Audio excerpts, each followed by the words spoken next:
gets taken down because I dropped that stat on billionaires? I don't know. They don't like the billionaires. Don't like us talking bad smack to them. You know, we're green lights right now. Green lights on the audio. Green lights on the video. Hello world, missing the national news segment. We're back. I think we should start with an item. We're going item. I'm grabbed this one, but I was about to say, is that where we're going with the plastic Super Bowl? All right, ring? this is actually two items. We're going 2 items. All right, 2 items. So this is my Super Bowl 38. That's the Super Bowl. 38. I don't know. Don't ask me a Roman numeral. How many people in the world 36? know Roman Super numerals? Bowl 36? Let's see. LVI. V is 5. V is 5, so I would be 6. 36. Yeah, 36. I was only 2 Super Bowls off. That's pretty good. Impressive. So, yeah, 36. Who was the Super Bowl 36? The Rams. Rams. Okay. Beat who? I don't remember. It's this Super Bowl. This past Super Bowl Yeah. was 36? Oh, the past Super Bowl or is was this 56? That would be 56. Yeah, we're definitely in the... We're Super Bowl 56. Sorry. Most recent Super I'm not Bowl. Roman. I'm not Roman. So 56. Okay, yeah. This is my Super Bowl 56 ring. So anyways, I was backstory. I think I was a food lion. Oh, okay. And this was in the bakery after the Super Bowl. So this was probably for all the cupcakes they didn't make and stick these in. And there was a bowl of them. And then after I left, I realized I probably should have grabbed like 7 so I could have as many as Tom Brady. But then it would be the same Super Bowl. Same Super Bowl. So really, I made a good call just taking the one. I mean, you could have got 2 and grabbed me one, but it is what it is, right? You know, I was just thinking. I don't know if it would have fit my finger well. Like, I have pretty small fingers. Let's see. Be careful with that thing. It's expensive. Oh, he put it on the... That's a pimp finger to put it on. The dogs got the championship rings this past weekend during the G-Day game. Mm-hmm. Shout out my dogs. Those looked really cool. Actually, Nolan Smith even played the spring game with his on for a few plays. Just a little flex on him. I don't know. Isn't there like one of like 1,000 diamonds you wouldn't want to lose out of that thing? Probably, but it's also, if I lose one, there's 999 more. Fair. So, I'm going to pull out the disc. Le disc. The Valkyrie. So, this is a Valkyrie. This is my very first disc I've ever had in disc golf. Got it from my brother, and I threw this thing for a long time. Got a lot of dings, chunks missing out of it. Man, disc golf, a lot of fun, good time, good way to spend the weekend and stuff. We actually played a couple courses up in Raleigh this past weekend that were pretty nice, fun ones. Although, we played one that was like a temporary course. It was getting closed down and pulled up, like ripped up at the end of May. And I'm assuming it's because the kids are going to be like running around the area during the summer for summer school or something like that. And so you can't just be chucking disc and nailing kids in the head. Those meddling kids. Those meddling kids ruined my disc golf. I don't appreciate it. So actually, let's take the disc back out. Let's stick to this one. I got a couple talking points Okay, here. what you got on First off, talking? give me the rundown on the numbers, dude. Okay. I know that's a driver. So right? you got the distance driver Valkyrie. So there's 4 numbers listed on here: 9, 4, -2, and 2. So the 9 is going to be your speed. So the speed is going to be like on a putter is going to be 3 and stuff like that, where it's going to be really built for a slow toss. Where the 9 is going to be built for cutting through the air, and so like really big tosses. 4 is your glide, so like every disc has a little bit more glide or a little less glide, and so depending on that, you have different abilities on how far you're going to be able to throw it, how high you want to throw it, and stuff like that. And then the -2 and 2 is your turn and fade. So your turn is falling out to the right, and then fade is falling out to the left. So it's a balanced disc. So it's this is a very balanced disc. So I actually throw Valkyries a lot, and a couple of my mid-ranges I throw are also the same way, where it's the -1, and 2, or 1, so it's not even balanced out. But yeah, there's a lot of discs that you can get that have like 1 and -3, so like the idea would be I'm going to throw it out, it's going to pull back this way a little bit, Come and back cut towards really you. hard to the left. Because it's big on the negative, big on the back end. I see. And so that's the idea, is like you can go out with a disc where people are like, oh, I can just use a Frisbee. I was like, I can take this disc and probably throw it nearly 300 feet. Yeah, a Frisbee. Like a Frisbee, you ain't playing par disc golf with a Frisbee. I'll let you know that. So, secondly, wasn't there a Tom Cruise movie called Valkyrie? I do think there is a Tom Cruise German movie. operation to kill Hitler with a blow. I mean, pretty much every Tom Cruise movie, right? Mission Impossible. Outside of like his new ones, which are all just based in a man stranded in space by himself. Like it's 30 different movies, all with the same context. So I found a guy on Instagram. He literally, uncanny, is a Tom Cruise clone. And he's like leaning into it, and he's become the influencer. He's got the hair back. He's got the... Bro. He's like 4'6". He might be taller than Tom Cruise, so he's actually better Tom Cruise. It's my favorite. But anyways, bro, I'll try to find him because he's in my recents or search history. Don't even know where my phone is right now. But dude, doppelganger. What a word. I love a doppelganger situation. I remember seeing. Do you remember? I don't remember. We got a phone call in high school. One night we were hanging out, and we got a phone call from, it was like Raymond or Kenny or somebody like that, and they were saying they literally were seeing the doppelganger of you wherever they were. Yeah, but here's the thing, man. Brown hair, red beard, burly. There's a lot of us. It is a type of human. Like just look in the community. Like I know I have my own personal features. There is. In this part of the country, a lot of guys that look like me. A lot of guys that look like me. I put on a Columbia PFG hat with a white mesh back. We literally could all just be stunt doubles for each other. So just a little fill in. So I gotta find some ways to differentiate. I mean, I got a little more. My style is somewhere between basketball and redneck. So they collide somewhere in the middle. Here. Good little mesh point right there, right? That's my thing. I'm a country dude who likes basketball. So I love the NBA. Literally the minority. How many country dudes like an NBA? Not many. They literally talk shit about that's the NBA. Fair. That's I mean, well, I mean, it's my existence. It's what I chose. I feel you. People look at me and they're like, "There's no way this guy's like into sports," and then they think this guy's way into sports. This guy's a little too into sports. A little too into sports is what they'll tell. He even gets moody over his sports. I mean, we got to yell about my Hawks sometimes. Anyways, there's lots of more NBA news going on. We did the Hawks. We talked a little Hornets in the update. And so now we're in the national news, and obviously biggest national news, NBA playoffs going on, and it's not just East Coast. There's West Coast basketball going on. There's Warriors versus the Pelicans. Okay, Dan, I have a question for you. What you got? There's a little bit of NBA news, and some would say I could be happy about it. It's not that I'm happy that it happened. It's just the ramifications of it happening just proves my takes correct. What you got? Devin Booker's out, bro. The Suns are going to lose. I've always said Chris Paul was the reason they're winning anyways, but them being down 0-2 without Devin Booker, it's a 37-year-old Chris Paul. I mean, Chris Paul's still great, but proves my point from the update. 6-foot point guards aren't going to win you playoff. Like, the last point guard that was 6 foot to win you a playoff game like this is who? Is it legitimately Isaiah Thomas, the bad boy Pistons?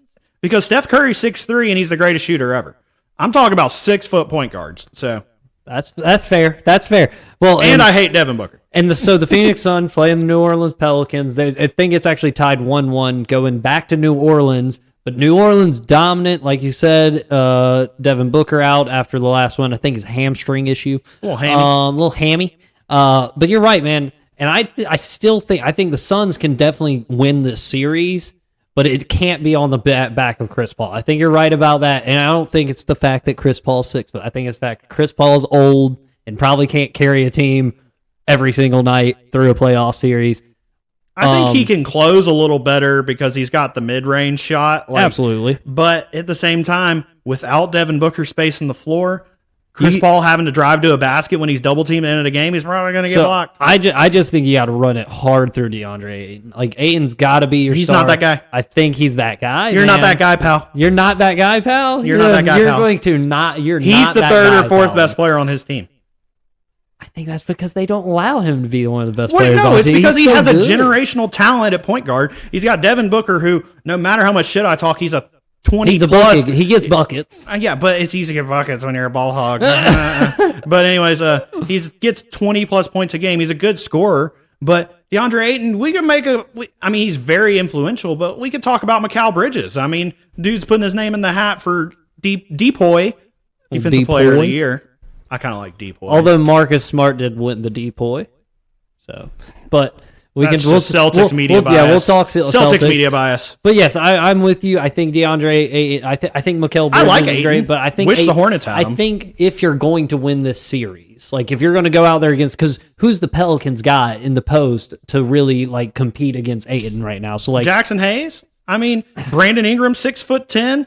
I mean, who am I forgetting? Isn't Valanciunas on the Pelicans? But that's my thing is like you can definitely go. I think you could have Ayton go out there against Valanciunas and get you buckets. Bro. Like that's what just that is an angry wherever he's from. I can't remember, but he's almost like a Steven Adams type man, big, meaty.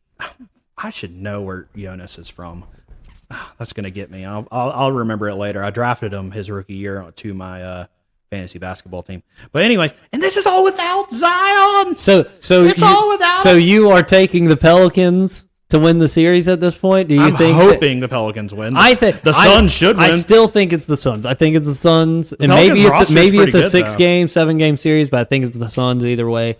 How about the Memphis Grizzlies, Minnesota Timberwolves? Where are you at on that series? Because I personally, the Wolves are my Western Conference team. If my Hawks get swept out of the playoffs, they will definitely be the team I'm cheering for. Shout out Anthony Edwards, Ant-Man looking great. Cat, I said it in earlier, man gets fouls out way too much. He fouls way too much, but he definitely can be a good player overall. So for me, Jaws looked good too. Y'all's great. Whatever. I don't care about that. We're not talking about the Grizzlies. Grizzlies, y'all should be doing better than you are. Second off, Timberwolves have one of those lineups where their top 3 players are damn good. Damn good. Absolutely. Like, oh my God. And it relates back to the Hornets. I'm sorry to bring everything back to them. But Anthony Edwards and LaMelo Ball will be forever connected. James Wiseman's kind of fallen behind them too as out of the top 3 picks in that draft. And even though Anthony Edwards was the number 1 overall pick, which means you're better than the number 3 overall pick, there was a lot of discussion on who you should take. I didn't know who the Hornets were going to take. I was apprehensive about I did not want LaMelo on draft night. Let it be known. I was literally like, oh my God, we got LaMelo. Just for the circus that surrounded him pre-NBA. Since all 3 balls are in the NBA, there's really no drama with LeVar or anything. It really just was a marketing ploy to get them all drafted, and it 100% worked. And great dad, by the way. Shout out LeVar. Come a long way, LeVar, in the eyes of me. But anyways, relating back, Hornets got embarrassed second year in a row in the play-in. Anthony Edwards, where LaMelo Ball won Rookie of the Year. Anthony Edwards did not. Anthony Edwards had some great moments his rookie year. He had scored 40 points. He's had some big point outbursts, but then he'll drop a game with like 10 points, Not to say that LaMelo doesn't. LaMelo gets close to a triple-double almost every night. But the fact that Anthony Edwards comes out in the first round and 36 points in his playoff debut. Opened up, and he didn't have the greatest game 2, but at the same time, he still provided points when the team was needing. And I get it. They got blown out. The game was closer, but the thing is with the Hornets is like LaMelo. I get it. You're 20 years old. I get it. Like, bro, I'm 26 sitting here talking shit to LaMelo. Like, come on, man. Like, I'm not actually talking shit. And I can keep things in perspective. We're a rebuilding team. The Hornets should not be in the Eastern Conference Finals. We're lucky to be in the play-in. It's a good step. But getting embarrassed that was a bad sign. Yeah. And it's really, I get it. You literally, we went against Clint Capella. We have a 7-foot monster, and the Hornets don't start anyone over 6'7", excluding Mason Plumlee. That's a problem. It's a problem. And Mason Plumlee was an upgrade for us over Cody Zeller. So Cody Zeller, take your saltiness and throw it over your shoulder, because Mason Plumlee played better than you this year, Cody Zeller. And also, he still played horrible. We had a guy who had to switch hands mid-year to his left hand to shoot free throws like a catapult. Oh, boy. And his percentage went way up. It jacked it up. Dude, but should have done the granny shot. I'm just like, man, imagine if we had Karl Anthony Towns. Imagine if the Hornets had Karl Anthony Towns. I mean, that's going to obviously help you. When D'Lo's dropping 30 over here, your third best player, the afterthought who used to be a star in the league. He's literally an afterthought. You forget he's on the Minnesota Timberwolves. Absolutely, yeah. And the thing is, Karl Anthony Towns is supposed to be the best player ever, just like Anthony Davis, just like Giannis, except Giannis actually is not ever. I'm talking right now, not ever. But it just goes to say, man, Anthony Edwards does have that. Give me the ball.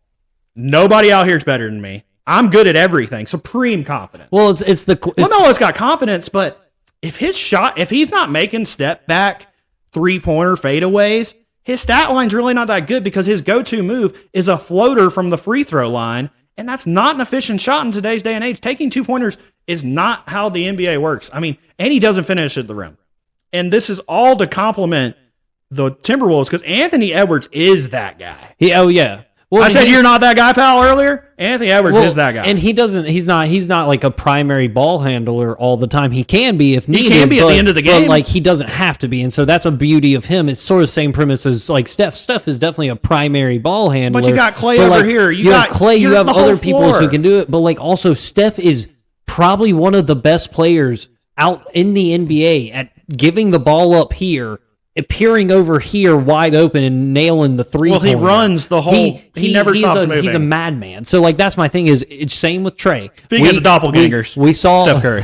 We saw improvement with the Hawks offense when Bogdan was handling the ball, and you would Trey off the ball. So that's just sort of something you got to do. And it's the same thing as the Timberwolves do with Anthony Edwards. When you need a bucket, all right, D'Angelo, give the ball up to him. He's going to go get a bucket. And even if he doesn't, it's like his quote. He was quoted after the first game of the first round. I like my shots. Coach doesn't always like my shots.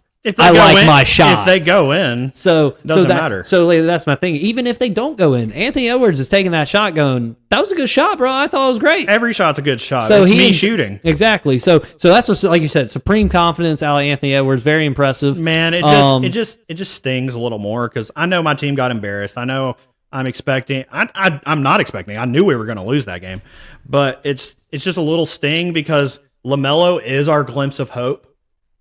And you look over here to Anthony Edwards doing it when it needs to be done. I know it's a team sport. I know spacing the floor with Carl. Carl really didn't play that well. I mean, he fouls out. But, I mean, spacing the floor with D'Lo. I mean, ask me to name 3 other Timberwolves players. Sorry, can't do it. But I just know it that Anthony Edwards dropped 36 when he needed to. And I know LaMelo Ball got some garbage time points to get himself over 20. And it just hurts, dude. It doesn't hurt. I mean, fuck it. I don't care. It's the same sting. It's the same sting. It's just like it's just watching your team it's tough. This is the time to put up or shut up, and they shut up. This is what we do as fans. We put ourselves through it just for it. The Warriors, the Nugget fans probably going through it after that game, dude. The Warriors are just going to walk all over this Nugget team, it seems. Jokic is a madman, chicken with his head cut off, running around that court trying to follow the ball. It's moving so quick. Steph's hitting corner threes. You got, Klay Thompson hitting threes. You got Draymond playing back in his championship form. And that was the thing about the Warriors looking really good against the Nuggets. The Warriors, they're in their title run and kind of what they do now, and the reason they're giving people problems and talking about Steph moving all over the floor. The problem with the Warriors, even when you play good defense, Steph has to pass the ball off. You block his give and go, and he can't get the ball back. Assuming Klay Thompson doesn't shoot one in your face, they can give it to Jordan Poole, who is this random kid out of nowhere feeding off of being left with the 3rd best defender or 4th best defender on the floor because you still got Wiggins in starting lineup. Thing is, all 4 of those guys can shoot. Wiggins can dunk on your head. And then just when you got all 4 of those guys switch, Draymond's wide open on the 3-point line, and he'll make a random 3-pointer in the 3rd or 4th quarter when you absolutely did not need it to happen. Well, Draymond easily year to year could be a depoy. Every year, like I think you could make Draymond. People say that, depoy. And I get it. It's just I've always had a negative connotation to Draymond just because it's maybe his intensity rubs me the wrong way. I mean, I like Draymond. I don't like him. I like Draymond. I don't like Draymond. I don't like the way he plays, but it's the same premise as Patrick Beverly. He also kicked a bunch of guys in the nuts for a while. And that's the stuff that really gets me. But Pat Bev does the same thing where he gets under the player's skin, and that's just the type of player Draymond is. But that also makes you a good depoy, like Marcus Smart, who won the depoy this year. Other Western Conference games are Mavs versus the Jazz now. That's a little 1-1. Luka out, tied 1-1 right now. But I don't know. That seems like that's going to be probably a 7-game series, and anybody could win it. It's pretty flip. Without Luka out there, I think it's pretty up in the air. Mm-hmm. So I concur. And then I think that's it for the Western Conference. Yeah, man. Like I said, I mean Brooklyn, bro. Brooklyn. So you remember? I think this might be a YouTube episode, but it may be the one right before YouTube. We were talking about Ben Simmons coming back for the play-in, and you were like, "So what are they going to do? Play Ben Simmons in the play-in?" And I was like, "No, this is the whole facade of your what do we call it? What's he out for? Is it mental? What do we call it when it's off like mental issues are keeping you out? Like it's a mental health. Like is it yeah, mental health issues? Yeah, I was just having a blank. So mental health, Ben Simmons. Look at how many quotations you're getting. Or is this quotation? Yeah.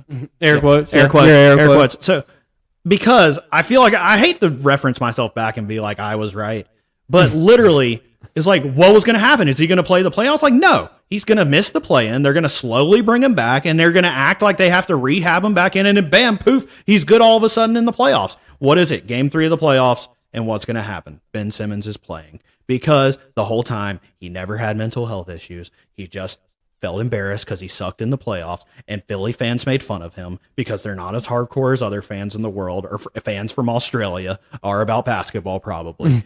And then what happens? Here we are, Ben Simmons. Oh, you got your way. I got to force myself out of town because I'm a modern day spoiled superstar with a cell phone and a Twitter account. I mean, dude, it's just, I don't have time for it because, dude, as a Hornets fan, where we struggle and I'm embarrassed at a 30-point playoff entry every year and LaMelo Ball is my glimpse of hope, a generational talent, Ben Simmons is a spoiled little basketball player.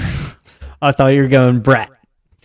I had a few words. There was a few words working, and anyways, basketball player. So yeah, I'm with you, man. Ben Simmons. I don't think I still question, even if, like, obviously he's been playing. Also can't shoot. He's been practicing, and like you said, he's probably been good for a couple of weeks, and they've been working him out. But Zach, you're not going to simulate that playoff atmosphere just all of a sudden. We saw it. John Collins tried to come back, and like, it's different. It's just like if you haven't been playing, and then you. What do you mean? The last time he played was in the playoffs. That's fair. That's fair. Last experience he had in basketball was playoffs, and he struggled. But anyway, so my thing with Ben is, I mean, I have a couple issues, obviously, but it's just the fact of the way things went down.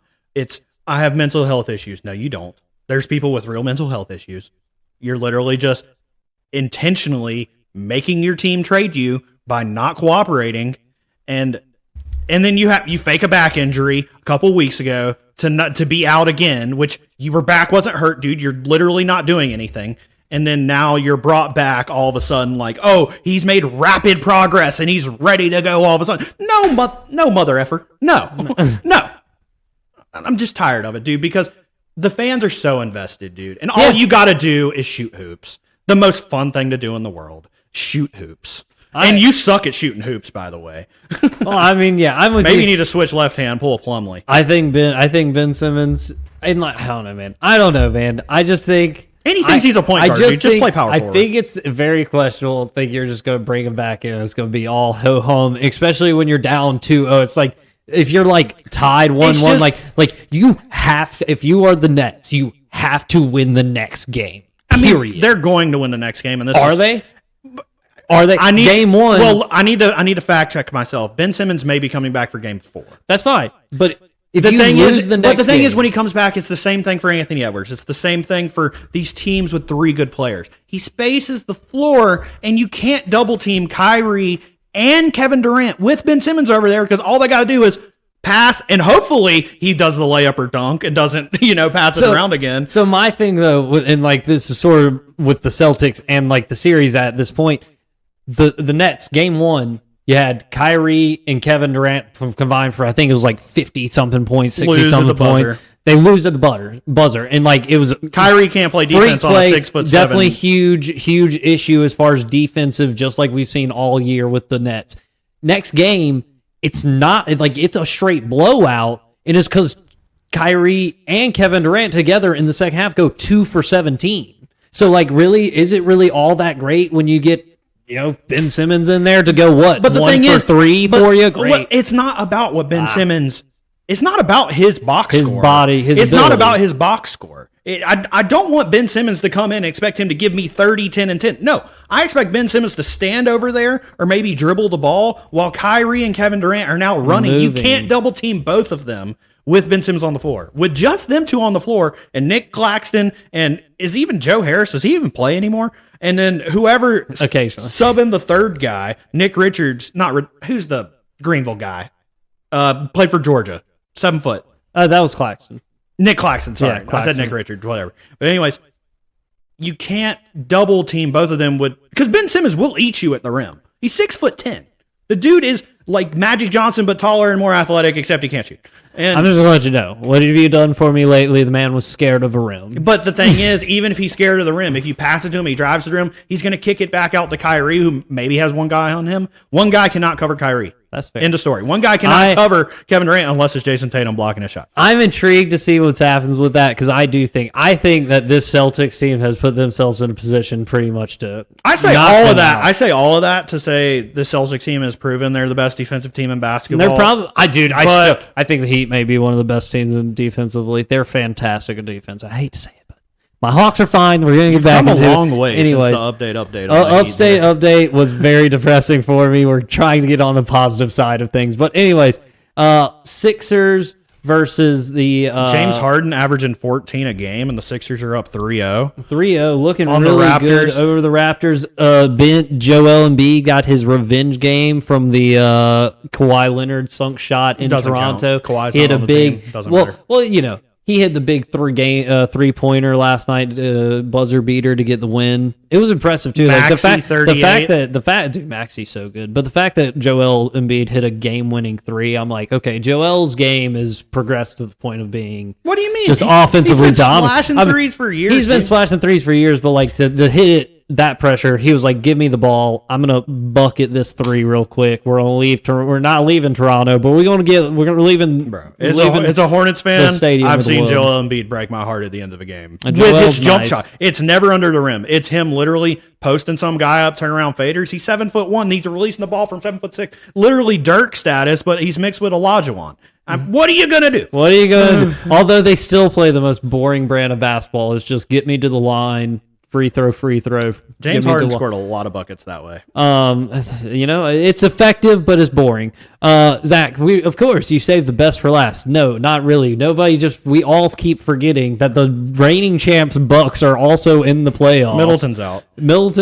I didn't see that. He's out. But the Bulls tied up last night on the road in Milwaukee, so 1-1 going back to Chicago. I'm intrigued to see how that turns out. I still think it's the Bucks in the long run, but really, if Middleton's out, then it's definitely going to be more pressure on Giannis and a lot more dependency on Giannis. So, what you think? You think the Bulls got it? You feeling the Bulls? It's hard to bet upset? against Giannis, dude. He's literally the best player in the world at this time. Unstoppable. Yeah, man. That's That's about all we got national news wise. There's there's NBA, NFL coming up with the draft. We'll definitely do a little draft conversation next week. Talk about some potential picks. Clemson getting an Andrew Booth, cornerback, probably going in the first round. Plenty of Dogs players going first round. So lots of stuff to talk about draft wise. We'll see what's going on there. I saw a Georgia backup quarterback transferred somewhere. Didn't JT Daniels end up somewhere? JT Daniels moved out of left Athens, headed to West Virginia to the Mountaineers. That's going to be in the Big 12. I think he'll fit his game. He's really just a deep ball threat guy, and he's very pinpoint accurate. So you get a bunch of guys that can run streaks for him in the Big 12, and they'll go do that. High flying, high scoring, no defense game plan, I guess. But Dogs spring game, the Dogs look pretty good. Arik Gilbert, massive transfer coming out from LSU, looks really good. I think Georgia's sort of making themselves a bit of a tight end U right now. Between Brock Bowers, him, Darnell Washington, there's a lot of good tight ends coming out of Georgia in the next 4 or 5 years. So just keep an eye out. You'll see all these names coming in the NFL and stuff here soon. But I'm excited. College football, it's not close exactly, but it's also not far away. We're about in the midpoint, right? Yeah, it's really not far. Really not too far. It goes quick, too, man. That summertime's going to fly by. Zach, anything else before we get out of here? I saw Jerry Rice was was being interviewed, and they were like, Jerry, do you remember on like, I'm using a random day here, September 30th, 1994, when you went for 8 catches, 255, and 3 touchdowns? And Jerry was sitting there and was like, how much did I? he said 8 catches for 255 and 3 touchdowns. And then he was like, oh wait, I was playing the Falcons, wasn't I? And then it's just cool. How do you remember that stuff? It's like because you went for 8 for 255 and 3 tutties.